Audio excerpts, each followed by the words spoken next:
常言道富不過三代，但係日本竟然有近4萬間百年企業。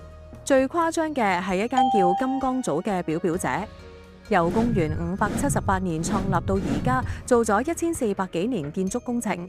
點解佢哋可以傳到咁多代？秘密唔係錢，而係智慧資本。呢一種資本擺唔到入銀行，而係刻咗喺人心入邊。例如京都嘅和古寺老店虎屋，佢哋每代都遵守一句祖訓：誠實、節制、尊重食材。唔止係口號，而係所有決策嘅底線。金剛組亦都一樣，每一代繼承人都要重新學習建築技術，由學徒做起，再被評核技術同品德。佢哋相信，如果理念冇傳承到落去，技術等同毫無意義。